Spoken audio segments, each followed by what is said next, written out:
Good afternoon, everybody. So, once again, a topic that I want to cover today, which is, I speak about it with a heavy heart. It seems like I'm speaking about a lot of topics, or recently, some of my videos I speak about with a heavy heart, primarily because, I'm talking about Israel. And I'm talking about Israel, or I've been talking about Israel, in a way or in a context that I never thought I would be. And to the intensity that I would never thought I would be discussing such topics. I'm sure you guys know, I don't have to tell you, that the State of Israel, the official State of Israel, the government of Israel, was founded by people, for lack of a better term, who were not exactly super fond of the Torah. Yes, they were, I guess, happy to allow certain what we call accoutrements or ornaments, cultural, visual, whatever. But ultimately, their goal was, having, hailed primarily from Eastern Europe, places like Russia, Poland, Belarus, Lithuania.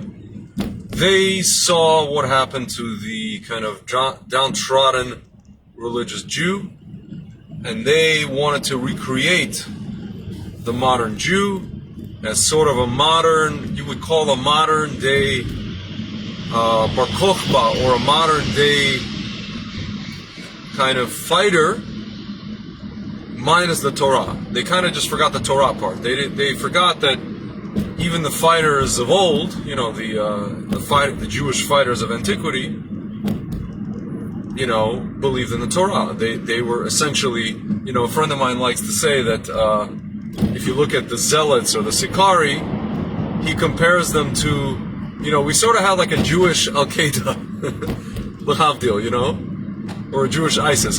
Sorry to make that comparison, but at that time, the people who were fighting, let's say, the Roman Empire, were that. Why? They were both warriors, but they also believed in Hashem. They really had a deep belief in Emunah and the Torah and the Shem. They were essentially fighting for these rights, the rights to do rituals in the temple, the rights, or if they're fighting the Greeks, the rights for circumcision, the rights to study Torah. That was what they were fighting for. And this is something in modernity, the founders of the State of Israel decided that, hey, they kind of conflated, I guess what you would call frum culture with the Torah itself, or with spirituality itself, and they decided to take throw out the baby with the bathwater, take the whole kid and caboodle and toss it out, and recreate the Jew with, all of the power, and essentially none of these frills, what they call them, On top of that, guys, there were different groups. You had people like Ben Gurion and Weitzman and other people who were with them, who were more, I guess today what you would call left-wing. They were socialists, they were communists, and they were, allied, let's say, with the Soviet Union, with Stalin. When Stalin passed away, we just had, a couple of days ago, the anniversary of Stalin's passing. I think he passed away, if not on Purim, I think a couple of days within Purim, either after or before Purim. And, they basically mourned, many of them mourned Stalin's passing. All of these people who were in the kibbutzim, in the kibbutzes, and all these kind of things. And on top of that, they were allied with the British. They were kowtowing to the British. They thought that, if the British are making an empire in this part of the land, that they have to adhere to it, more or less whatever the British are saying. Then there were other groups called the Lehi and the Irgun, who were not having that. They got together and they decided they're going to fight the British. And it was actually only until when the British were already more or less decimated, after the bombing of the King David Hotel, that the people like Ben Gurion and others realized, okay, now we have to ally ourselves with these, get together with the Lehi and Irgun. I'm simplifying the story, but they got together and they said, well, listen, that we have to, sorry guys, there's like this loud BMW with a very loud exhaust. It's the Yetzer Hara that wants to drown me out. I always say, anytime there's like a noise like that. If you guys remember, I did the broadcast from my balcony, and I had a similar story with my Arab neighbors. So, but now I'm in the car, so to speak. Anyway, so they were kowtowing to the British, but then they got together later, and then they fought, the Arabs, and you guys know the rest of the story. With all that said, guys, I say this with a heavy heart. I read over last Shabbat, I had the opportunity to read this amazing book written by a playwright. The book is called Perfidy. If you guys don't know what the word perfidy essentially means treachery, betrayal.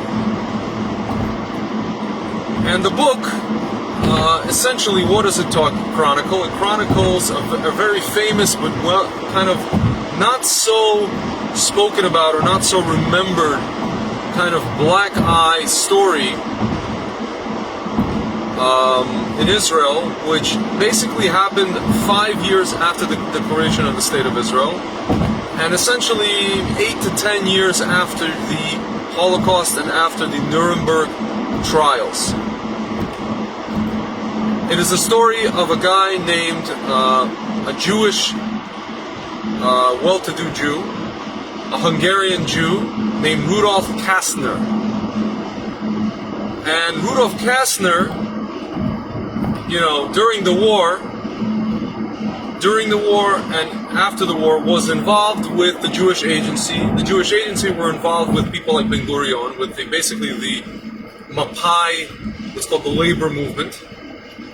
Basically, the majority of the founders of the State of Israel. There were the Mapai, and actually even the Mapam. The Mapam were even more socialist than the Mapai. They were like the extreme socialists. And he was involved with them, and what he basically wanted to do was he wanted to put Chaim Weizmann's desire into actions. What was Chaim Weizmann, the first president of Israel, desire?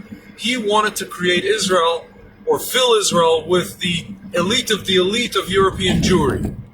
He wanted to keep, so to speak, what he thought the riffraff was out, which is the religious Hasidim, the downtrodden, all the religious downtrodden, whatever it is, and just bring in all of the what's called Haskalah crowd, the Enlightenment crowd. That's what he wanted to fill Israel with. So this Kastner, during the war, to make a long story short, guys, he befriended all of the SS guys. One in particular, a guy named Becher, who was in charge of something that's called the Economic Council, or the Economic Organization of the Nazis. These were the people that were actually responsible for allocating them, without getting too graphic, guys, basically turning all of what was left of physically of the Jews into things like soap and other things. So this guy was responsible for that. So Kastner, the Jew, made deals with all of these SS guys, in particular Becher, to basically, take out, I think it was like 600 of the elite. It started off with 300. I think it was like 600 of the elite Jews in Hungary, in exchange for the rest of the Jews in Hungary being basically taken to the camps. So this book outlines the story of how there was a gentleman, an Israeli, a person who lived in Israel, but he was a Hungarian Jew in Israel. In, I guess, the early 50s, his name is Greenwald. And he was writing a pamphlet. And there's a pamphlet called Pamphlet 51, or 52, which basically that he put out, basically alleging that this Kastner guy was involved in this, he alleged this based on some rumors in some cafes in Jerusalem or maybe in Tel Aviv. And, the Labor Party and the Jewish Agency got wind of this, and they took this green wall to court. And in the process of taking this green wall to court, to civil court, this Kastner case became uncovered. Kastner was called as one of the witnesses. He was pressed by this lawyer. This lawyer was named Tamir, who was actually a former Irgun guy. And basically it was found out that, this Kastner guy did what he did. He essentially did what he did, and it was kind of a big scandal in all of Israel. Not only that, it was found out that this went up all the way to the Jewish Agency, and this went all the way up to, people like Ben Gurion and Weitzman and the Mapai and the Labor. And essentially what we found out was that during the war, that these people, and also people who were aligned with the Jewish Agency in America, basically when people came to them and said, hey guys, there's a Holocaust going on, there's all this stuff going on, we have to save the Jews. And these people, most of them, not all of them, but most of them would hear none of it, and they ignored it. They didn't bring this up to FDR. There were certain people in FDR's administration who took action. Most of them were even non-Jews. But my friends, this is what was going on, and this is what the Kastner case essentially highlighted. And it was a big scandal in Israel. It left a big black eye in Israel, even to the point where pro-government and pro-Mapai and pro-Labor and pro-Ben Gurion people in the government and also in the media were saying, wow, this is terrible. Why? Because people lost their relatives and their friends in the Holocaust. And no amount of politics and political, allegiances would make them kind of cover this. I mean, to not cover this, to hide this, to engage in a cover-up, or media cover-up. They had to report this. They had no choice. It was too soon after the Holocaust, too soon after the war. It was an incendiary thing on the hearts and minds of a lot of people, still 10 years fresh. They reported about it. My friends, why am I talking about this? Aside from the fact that it's just an interesting story, not known to many people, most people who are pro-Israel, and it's actually a story, that, I've been on the birthright trip, and it's a story that, for good reason, Birthright, who are, so to speak, part of a bigger project of the Jewish Agency and of other Jewish organizations, they take students to Ben Gurion's house. They're not going to talk about it. Even a gentleman like Gideon Sar, who's running for Knesset now, or who's running actually for Prime Minister, his father was Ben Gurion's doctor in Sde Boker. He's not going to talk about it. Why talk about it? Why bring up a sore subject which may or may not incriminate the state of Israel? But my friends, I'll tell you, it's important to know this, because we see what's going on today in Israel.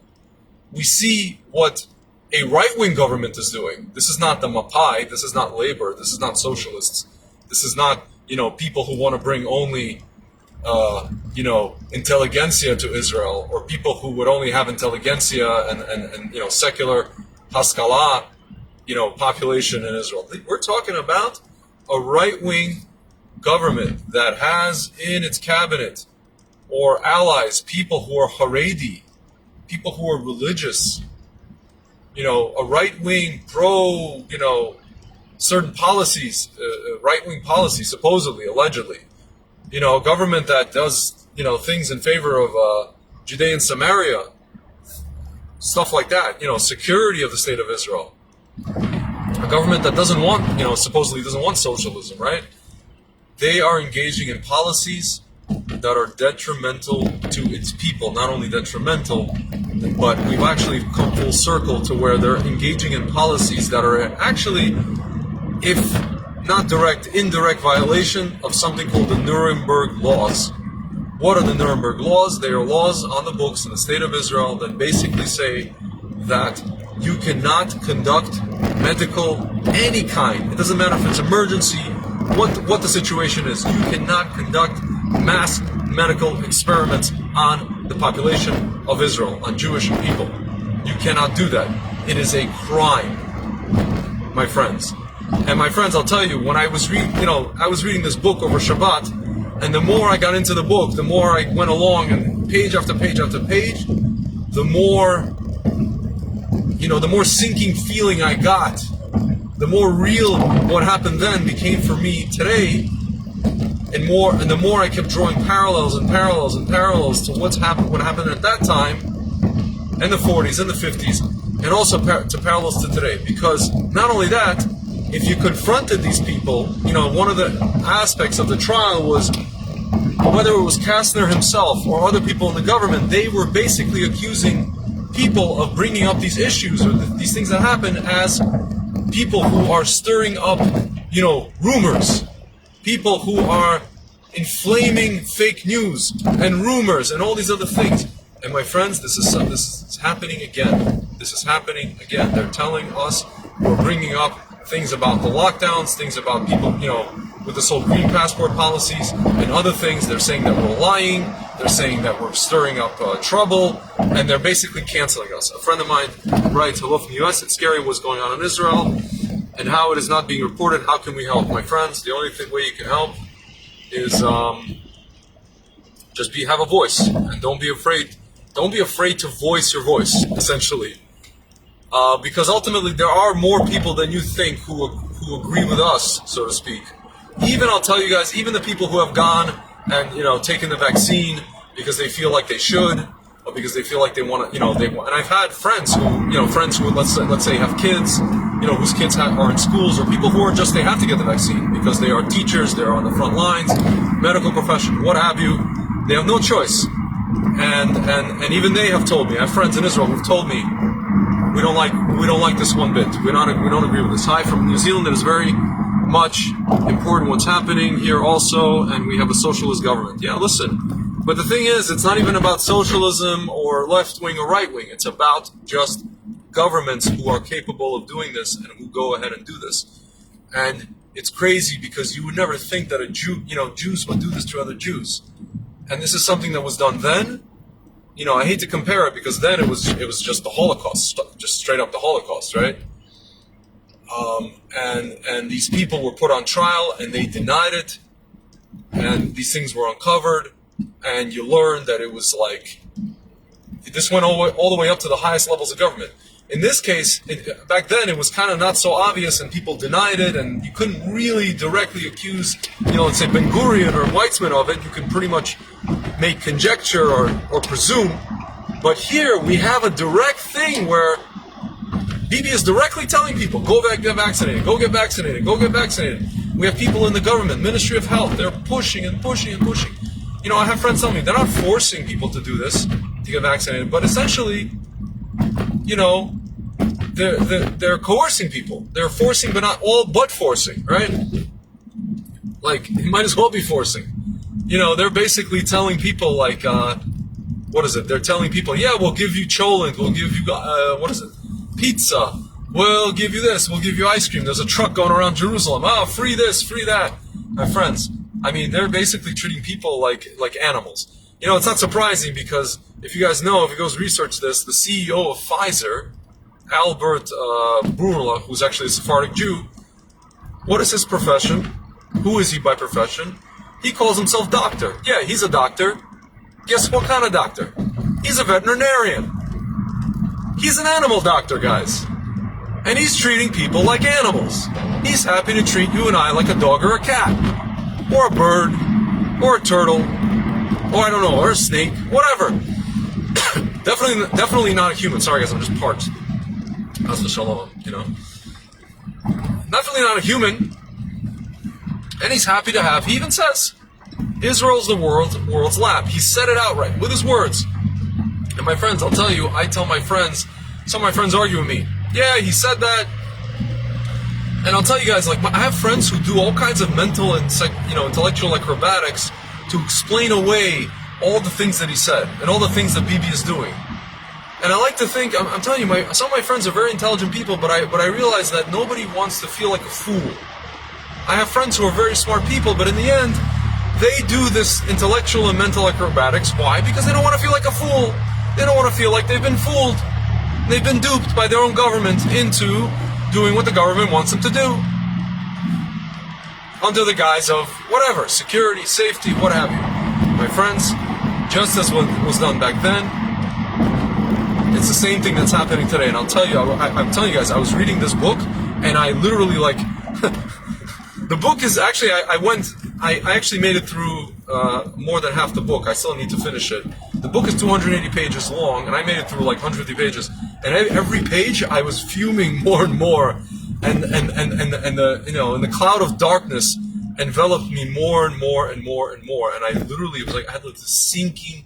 The more I went along in the book, the more this sinking feeling came over me, and the more, I'll tell you guys, I love my country. I love the land of Israel, but I'm telling you, the government that's in charge today, it is literally no different, relatively speaking, than the government that was back then with Ben Gurion and Weizmann and all these other people. My friends, I mean, it's just astounding.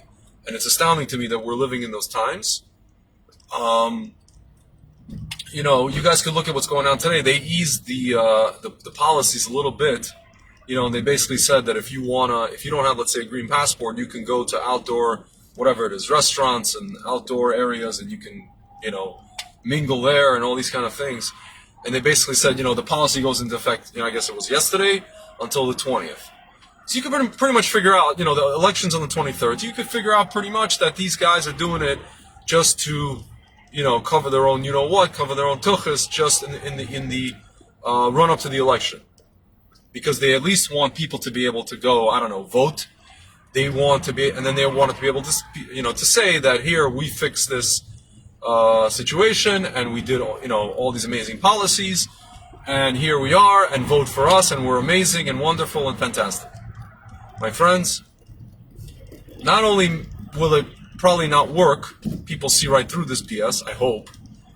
I'm also hoping that a new government will come in and actually start to enact smart policies. I'm not saying necessarily even ease stuff, but I'm talking about enact smart policies to where they don't need to do these lockdowns, to where they don't need to do these green pass policies, to where we do things smart, not draconian, not panic, not raise, fear, not stir up fear in the populace, which is essentially what Bibi has done.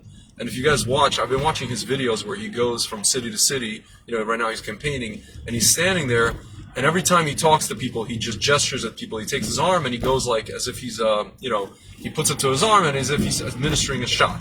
And he's like the Pied Piper. He's just running around Israel, telling everybody who would listen, get the shot, get the shot, get the vaccine, get the shot. My friends, he's not saying, oh, by the way, if you're allergic, you can't get the shot. By the way, if you have certain pre-existing conditions, you can't get the shot, the vaccine. He's just saying indiscriminately, no matter who you are, get the shot, get the shot, get the shot. Not to mention that people have contracted COVID even after getting two vaccines. Not to mention people have even died, have gotten COVID despite and has Shalom passed away.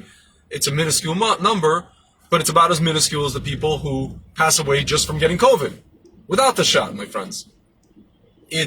I'm telling you guys, it's fear-based tactics. And not only that, it's doing essentially illegal things that were passed by Israel itself, illegal activities under the guise of emergency, safety, and all these other things. My friend is saying we love the land of Israel too. Yeah, listen, B'ezrat Hashem, I'll head back there in about a month. It's home. I live there. I can't be away. But at the same time, my friends, it doesn't mean that I agree with what the government is doing, because I really don't.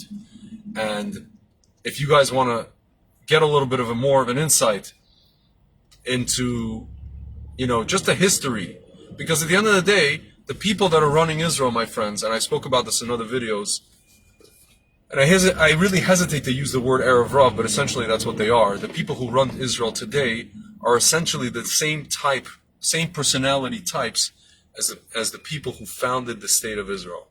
Whether they be right-wing or left-wing, it doesn't actually matter. What matters is they're the same personality types, and they're going to do whatever it takes to hold on to power. And they may say that they want to help the people and all these other things, and blah blah blah. But in reality, they're willing to do, or at least as far as I know, Bibi is willing to do whatever it takes, whatever cynical tactic it takes, to stay in power.